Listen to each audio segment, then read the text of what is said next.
This podcast of the Pat Campbell Show is powered by the law offices of John M. Dunn.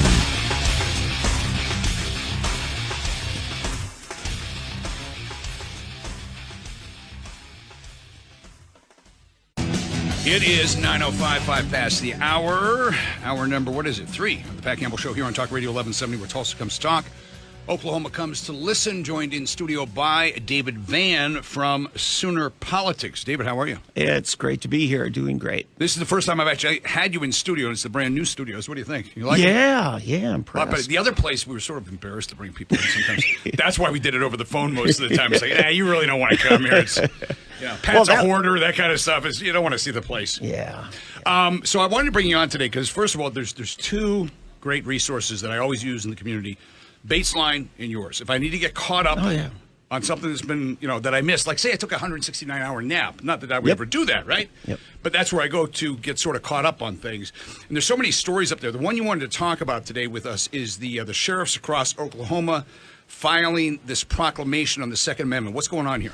Yeah, this is something that was developing, started in Logan County. Sheriff Devereaux said, you know what, we're just going to let people know in this county, we're not going to go in and take guns without due process of law. And so several have followed his lead, and I know some sheriffs that are going to do so today.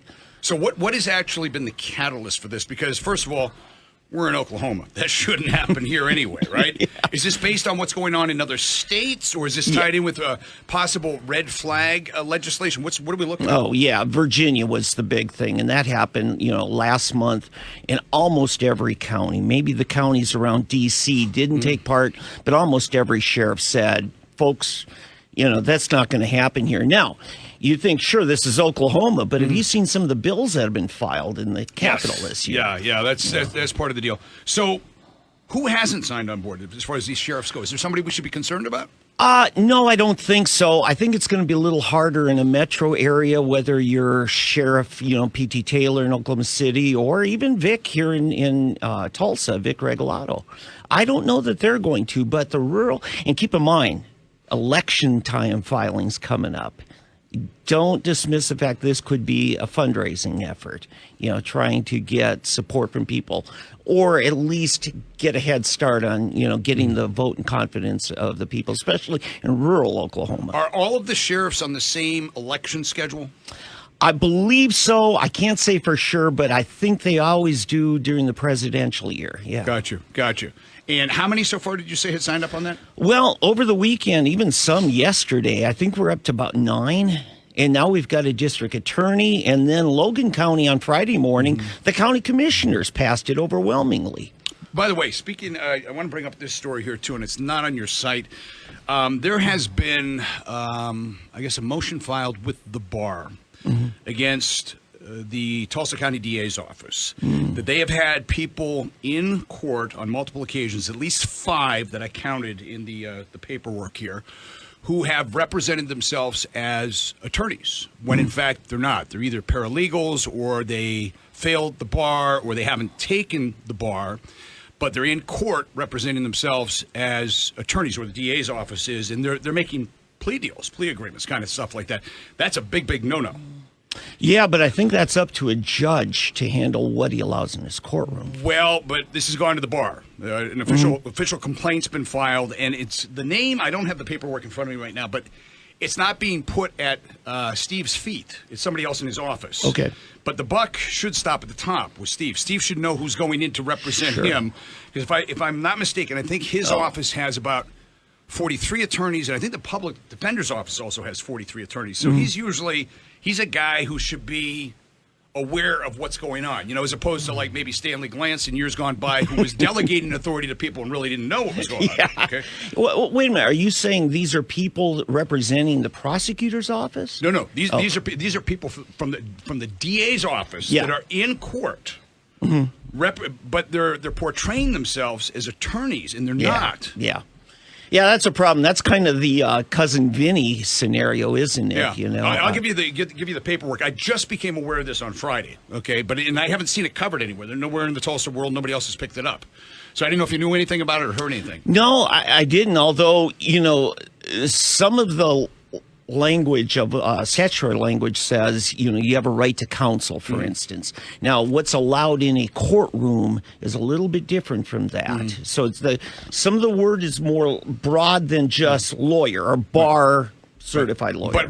But when if I have a right to counsel and I can't afford one, that's where the public defender's office comes in and appoints one to be. We're not talking about the public defender's office. We're talking about DA's office. Right. Putting people, and again, 5 separate occasions, somebody in there representing the DA's office who really isn't qualified to be doing that. Oh, yeah, they shouldn't. That shouldn't be happening at all on the prosecution side. Right. It would make sense if this was more on the defense counsel side. Right.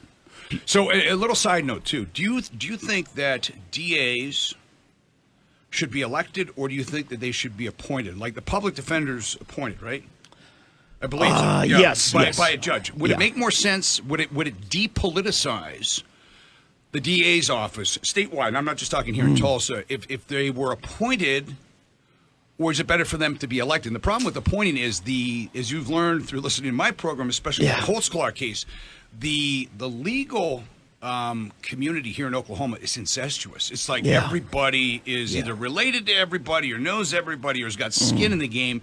And it's difficult to get really, I guess, independent representation that isn't somehow compromised with somebody else. Yeah. Well, my biggest issue is there should be term limits. I mean, David Prater's got to go.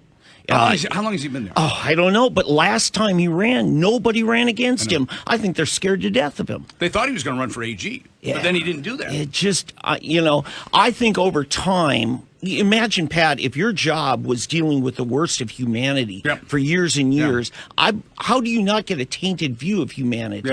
And how does it not prejudice you over time? And I've seen this happen. It's not racism, but I think the poor have been harmed more because it just fits this narrative of it. And sometimes they're enforcing the law on the poor side of town that they don't on the more well-to-do side of the town. So I would just assume we see a term limits and see if that takes care of some of this. Why is it that there are term limits for some offices but not for others? In fact, when I had Michael Bates on, we were talking about the school board. I think there's one lady that's been there for 24 years or something. That's a ridiculous amount of time. It should be, 4, 6, maybe 8 years tops, right? Yeah. And I don't know if the legislature can address this. We had to pass a constitutional amendment. Randy Brogdon, I believe, was one of the chief people for that, for all of our statewide officials. Right. But they left out DAs and the Corporation Commission. Yeah. I mean, you've had Bob Anthony there for over 30 years. Yeah, that's a long time. Yeah, it's a long, long time. So, again, talking with David Vann from SoonerPolitics here. It's 9:13. You're listening to the Pat Campbell Show. So, the other thing that you had on the website that caught my attention was the article on threading. Now, obviously, I'm not one of the beautiful people. I didn't even know what threading was. This is a technique to, I guess, shape the eyebrows or to thin the eyebrows and or the hair on the upper lip. But it reminded me of... Are you sure that's the threading? It's right here. It says, lawmakers vote to repeal the threading regulation. Story's on the top of SoonerPolitics. It's your website. You better know it, buddy. But it reminded me of Nathan Dahm. Nathan Dahm talked about how overregulated we are here. You have to have a license to braid hair. Oh, gotcha. Yeah. That kind of stuff here in Oklahoma. But they're doing away, with that one. It says, threaders remove hair from customers' eyebrows and upper lips using simple thread. The practice does not involve the use of chemicals, heat, or wax. But in Oklahoma, threaders are nonetheless required to obtain a cosmetology license. Yeah, and this is a problem. And by the way, I've got about 80 blogging partners. Right. I'm actually a platform. So I pop open the browser every morning. I wonder what's in my newspaper today. Yeah, that actually came from OCPA. Yep. They were the ones behind it. That makes sense. But it all ties in with Dom, too, talking about just how overregulated we are here in the state of Oklahoma. It's like... they go out of their way to make it as difficult as possible to start any type of business. Sure. Yeah, and then the people who actually reinforce it are those who have paid all those dues and don't think it's fair that somebody else shouldn't have to. We become very selfish about liberty. Once I've jumped through hoops, I don't want somebody else to have a liberty that I didn't get coming out of the gate. Absolutely. One of the things I wanted to talk about with you, too, is 9:14, Pat Campbell Show here on Talk Radio 1170. Tulsa comes to talk, Oklahoma comes to listen. You've heard me talk about the governor, the tribes, the gaming compacts. Yeah. I have been unable to get any attorney in the state to come on the program and support Kevin Stitt's claim that they expired on the 1st, 2020. The guy that should have made the claim and would have had all the street cred in the world would be the Attorney General. Back when Mary Fallon was governor, she would have had Pruitt do something like that. Yeah. So there's a couple things going on here. Nobody seems to be backing him up legally. If he's right, and I don't know that he is, there's no consequences for it because as of the 1st, it's like the parent who tells the kid to be home at midnight. Kid shows up at 1, but there's no consequences. They're not grounded. They don't take the car away or anything. The next night they're going to stay out to 2. It's you've undermined your own authority by making a threat that you didn't carry through with. Yep. And then the money that he wants, he's never explained, and maybe he did when I was asleep. So I'm hoping you got the answer for this. What does he want the additional money for? Because that's never been clearly explained to me. Well, when you're a politician, it's like crack. Anytime you can get, more and more and more, you want more money. And I'm sorry, even the best of them get taken up on this. But I don't know. I think several of us feel like the gaming compacts, really were a problem for.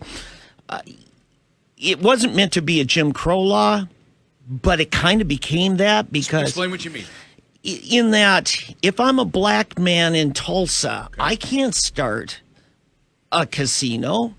Or, you have to be a member of the tribe. Now, I'm not saying it was racist motivated at all, but it kind of has that effect in many of us. Jonathan Small made that.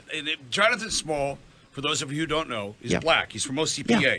He was the last guy on the planet I expected to ever hear play the race card on my program. Yeah, I know. And when I had him on, he's claiming that this is racist. It gives preferential treatment to Native Americans. Well, there's a whole history there of Native Americans being mistreated, but this is an agreement that was entered into freely by the state and the tribes back in whatever year it was. Yeah. And now, all of a sudden, it's like, well, we don't want to stick to the terms. Yeah. And it is a badly written contract. If there's a lot of people wondering, does it expire, does it not? It probably just was a poorly written contract. And that's disappointing. I think you had a guest on 2 months ago, Wayne Pettigrew. Yes. Great former lawmaker. And he explained a lot of us what many of us wish we had known is that this wasn't an agreement to tax. It was agreement to shut everybody else out of the gaming industry. Yes. Exclusivity. That's really what it was. And in the meantime, Stitt's made threats about bringing outside interests in. Well, he's the governor of Oklahoma. All right. Why would you bring people in from other states to compete against your own people? The tribes are members of a sovereign nation, but they're also Oklahomans. Yeah. So they have like dual citizenship, right? Yep. And why would you bring people from outside to compete against your own folks, knowing that much of that money wouldn't stay in state or be used in state like the tribes do, but in other words, go out of state, go to New Jersey or go to Vegas? Yeah, that was a foot and mouth thing. He should have never mentioned out of state. However, if you've got in-state entities in entertainment or whatever, and they want in, then that would have been better optics for him. I think he's pulling a card that he doesn't want to play. He does not want to expand gaming and it's a free-for-all, everybody trying to do it. But I think that becomes the default argument he's making is, hey, fine, we'll let everybody in. Now, the tribes will still have a benefit because they won't be taxed. Meanwhile, Stitt will be taxing everybody else. But they are taxed. We just call it a fee. I know it, but see, if that goes away, the exclusivity is gone, so are the exclusivity fees. And all that money for education goes, too. But you're bringing in other money from... I don't see who they could possibly bring in to make up for the money they're going to lose. Do you? I don't know. I don't know who's approaching him. I don't even know if that's legitimate. That could be a bluff. I don't know. More on that coming up. I'm going to talk more with David Vann from SoonerPolitics. Sooner or later, gotta cut you down. God doesn't cut you down, you cut yourself down. Learned that lesson the hard way. 918-879-1170.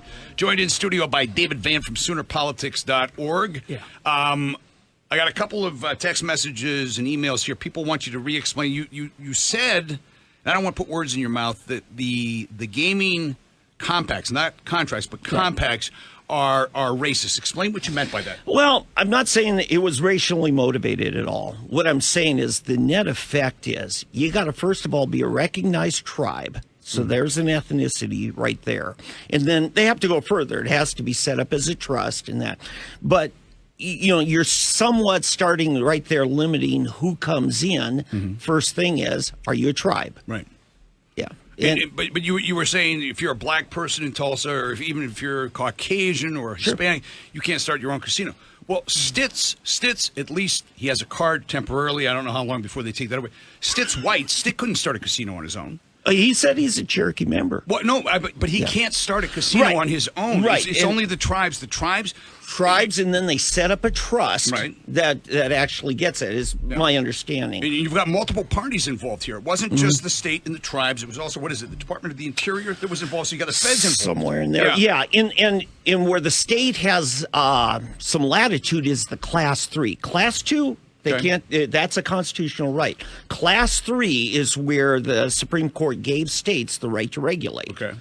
That's the craps table and the roulette and the total chance games. But the state just gave all of that away last session. Most of it. The only thing that's left for the tribes that would be of interest is going to be sports gaming, sports betting. Okay. Yeah. So the state, I think the state foolishly squandered those things. Yeah. Took them off the table before there was time to actually make a difference.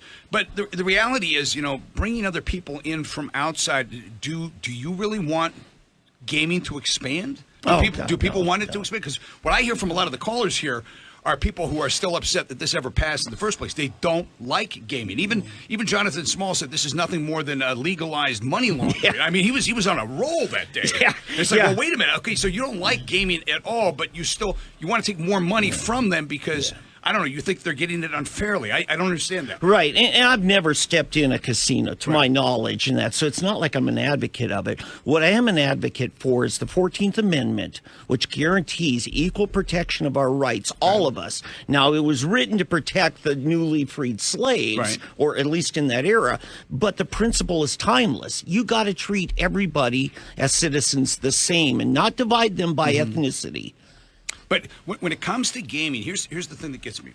If I wanted somebody to raise taxes or raise fees, I would have voted for a Democrat because that's what they do. They're really good at it. Yeah. I didn't think Stitt was going to be that guy. But what I'm hearing from, maybe not so much from the governor, but certainly from Jonathan Small, OCPA, and some others, is that, the Indians, the tribes, they have too much money. And we're not getting our fair share. Yeah, I know. But that's not a conservative. Yeah. That's not a Republican. That's a socialist talking. My fair share. Your fair share of what? You didn't do jack squat to earn it. You didn't put the money into building these casinos. You're not out there working them. Why do you think you're owed something? Well, I agree with you. And I just as soon take that out of the equation. I'm not a big tax kind of guy. I'm just saying let's treat everybody consistently here. Now, I will say this. If the tribes are doing it, they're going to do it tax-free under what I'm talking about. If Stitt opens it up to all Oklahomans to set up a trust, then they no longer have to pay their exclusivity fees because the governor has violated the compacts. Well, there you go. I mean, he says that the compact on Class 3 is expired. As of January 1st, 2020. Of course, the courts didn't decide either way. They just kicked it down the street. They're going to send them to arbitration. And then even then, after the arbitration date, whatever it is, March 31st, there's going to be like another extension. This could go on forever. Right. I think we're in a place not a single one of the parties wants to be in. Not a one of them. I don't think Stitt likes where he's backed into. But why did he put himself in that corner? I don't get it. What is in this for him? You're flying by the seat of your pants sometimes as a governor. You don't know where this is going. And that's the nature of leadership. I voted for him because he was a businessman. I thought he was going to be Trump-like, the art of the deal kind of stuff. I don't get this deal because this whole deal with the tribes started off the wrong way.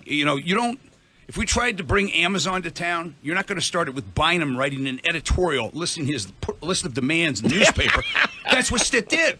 I want 25% or whatever. It's like, really? That's not the way things work. What do they get in return for 25%? Yeah. It's like I say, I don't know where Stitt's at. I think he's holding the cards close to the vest, but I think a lot of us are saying, look, let's just find an equitable solution here.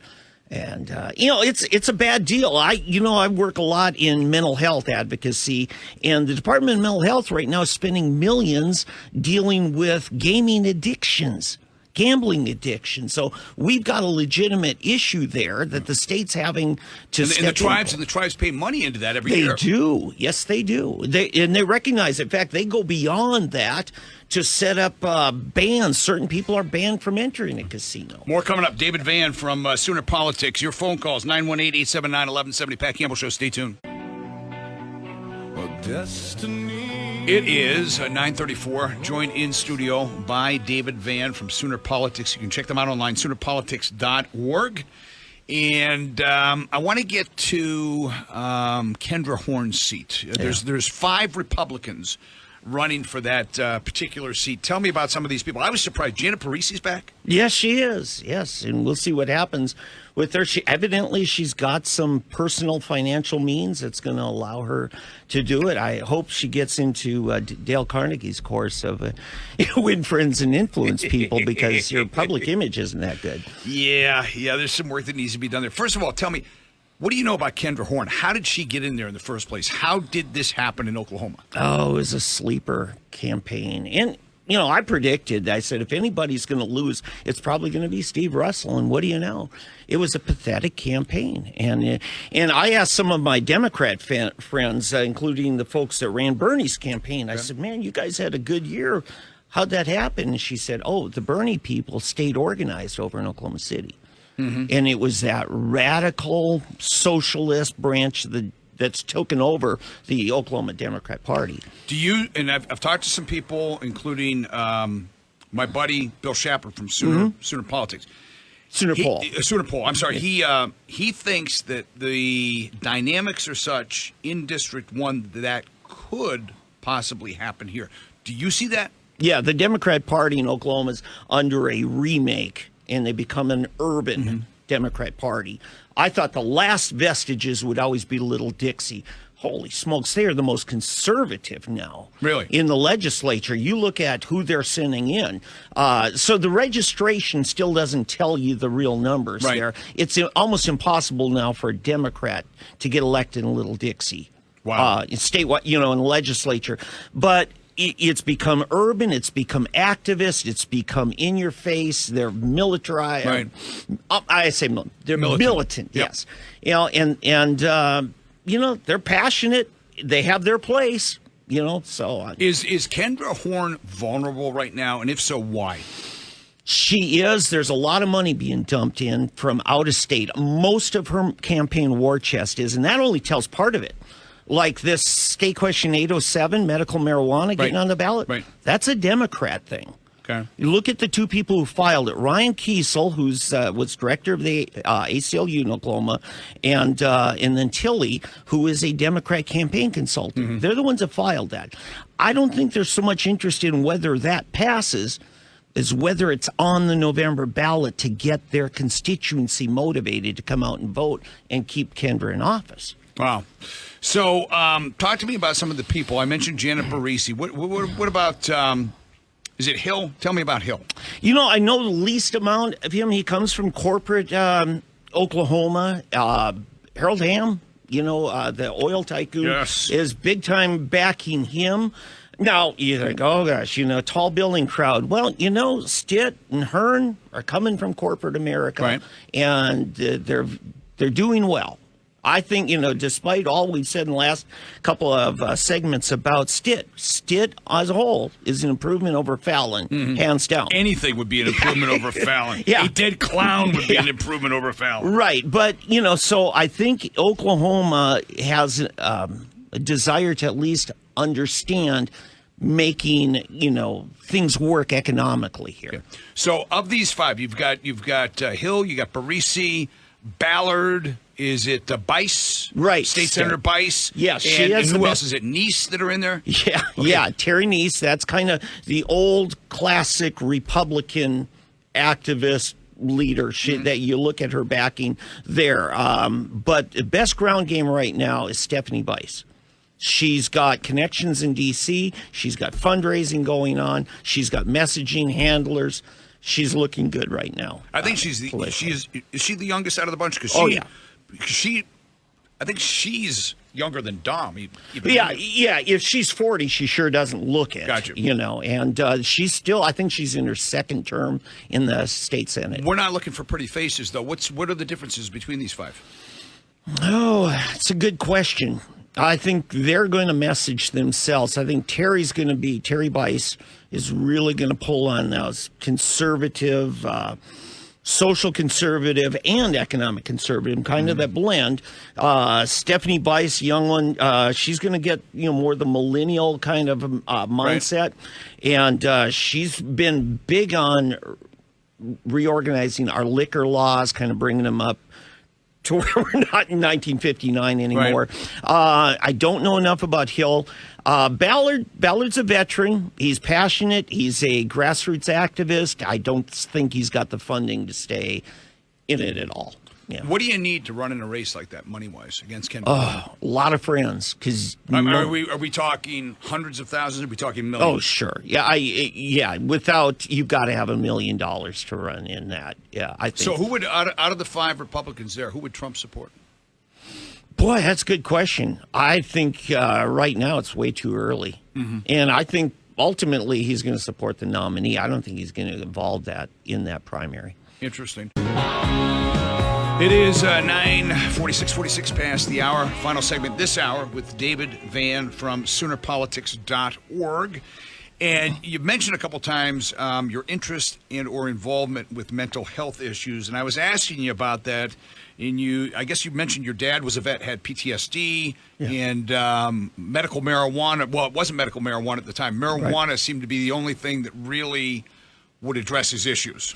Well, yeah, the VA standard treatment is let's fill you full of benzodiazepine tranquilizers, and even though you're a zombie, they consider it success because you're not having flashbacks, or panic attacks. Right. And now several of these guys, instead of taking the 900 pills a day, like some of them I've talked to, they've got that vape pen in their pocket that as an as needed basis. They take a quick inhale when they feel a panic attack coming. Within 10 seconds. It's gone. And you're not doping yourself up on anti-anxiety medication. And you may go weeks without needing anything. You need to interview that Dr. Sarah Knife chief I had on with this PTSD shot. It's actually prolotherapy. I've gone for it twice since my operation. I had planned on spending a lot of time this year on PTSD and helping vets because people, I've seen guys coming through the studio, man, they're strung out almost like junkies, and they're stuff's going on there, and this is actually giving them relief.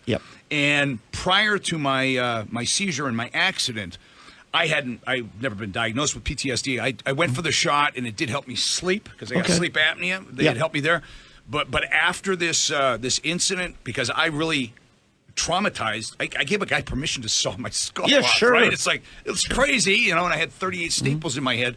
But that shot, boy, that's a lifesaver because it's nothing short of cathartic. I've never been an emotional guy, but both times after getting that, I cried like a little baby. Sure. Yeah, I'm not ashamed to admit it. I mean, it was like it was worse than Glenn Beck. That's how bad it was. Tissue, please. But obviously, there's something bottled up in me that I got to release, and I felt much better, and I got a lot of sleep out of it too. Excellent. And it's not marijuana, it's not pharmaceuticals, they're not doping you up. It's a shot that is giving people relief. It's not just vets that have PTSD. Right. I brought women on the program, Tara and Drew as well. There's traumatic events in your life can give you PTSD, like sawing off the back of your skull. So and now for me, it's all of a sudden it's like, wow, this is real. I wanted to do something this year, especially for vets. I just didn't want to become part of the club. Yeah, I was telling you off air too. My dad had a similar procedure done. They took part of his skull off. He had a staph infection in his brain, but in that physiological shifting that goes on in your brain after any of that, you're going to have behavioral things you got to be prepared for. My dad had to take medicines for all kinds of things during that post-op time that never before or since as he had to. So some of this is just transitional. Too. Some of it's temporary. Some of it's people say they've noticed a change in me, hopefully for the better. But that PTSD stuff is real. I was telling you about being at IHOP and a tray being dropped, and it was like, I'm on full alert, man. It's just like a total adrenaline dump. I mean, in the past it would have bothered me, but not like this. But fortunately, I recognized what was going on, and didn't overreact. Back to the medical marijuana. You also mentioned recreational being on the ballot. Yeah. The way you were sounding earlier, I don't think you think it's going to pass, but or is it being put there to have those people show up to benefit Kendra? Yeah, that's really in my mind when Strategy? you look at yes, Michelle Tilley, I believe is the name, and Ryan Kiesel, who are Democrat operatives at state level. They're bringing in out-of-state money to help push this. I mean, when you're hiring petition signature gatherers, right, that's a lot of money. How did you get that money? Right. So I think the motive is to get the turnout on Election Day. Do you think we'll see recreational marijuana here in Oklahoma anytime soon? Do we want to be like Colorado? Well, I would hope, and several of the patients I've talked to, I've got a Facebook group of over 11,000 patients that I administrate, and they help each other because the doctors can't really say, here's what the FDA says to take. Right. So they're helping each other, and it's working out great. It's Oklahoma MMA Facebook group. But the whole point of it is we've got to get the state past the fears, kind of like you were very helpful when you talked about your mother's pain management issues up in Pennsylvania, and how it went great, and it didn't turn her into a pothead. No. It's not a gateway drug. In fact, it got her off of opioids. Yeah. So there's good things happening there, and I think as the people in mass get over some of the reefer madness stuff, I think we're going to relook at prohibition at some point. Interesting. But how do we, if we go down that road, how do we prevent ourselves from becoming like Colorado? Because some of these states where they went full recreational, there's all sorts of new problems. Yeah. And even when we had medical marijuana here, it was the way it was done was so backwards. Law enforcement didn't know what they were supposed to do. The DA's office didn't know what they were supposed to do. It's just crazy. Yeah, and in talking to Chip Paul, the author of it, or the principal author, he did push it through pretty quick. He was naive in some of the language, and he admits some of the things were missing there. We're a lot different from Colorado, and we'll never be like Colorado. Part of it is because we aren't buying legalization through high taxation. Okay. And I would never support something like 807, which starts out with 15% excise tax plus another 9% sales tax. I'm not going to go for that. Is Chip opposed to 807? Absolutely is. Because of some of those reasons. Plus, doesn't this also undercut medical marijuana? Well, that's the fear. I don't know where they go on that. Not saying it's not legitimate there, but the patients, I ran a poll of my big Facebook group on Oklahoma MMA, and it was like, 20 to 1. Patients were saying, don't go for 807. Right. 788's working right now. Let's give it more time for the whole community to see that, these dire, end of civilization narratives were phony. So the thing that I've always, and I've said this since I first arrived here, that you're going to see a day when marijuana is legalized in Oklahoma, okay? And it's not because it's the right or the moral thing to do, but because our legislators, in their never-ending quest for more revenue, they're going to see it. Look, this is a cash crop that we can tax and regulate the living hell out of, and they just can't help themselves. I think you had an article up. What are the taxes they're bringing in on the medical marijuana alone so far?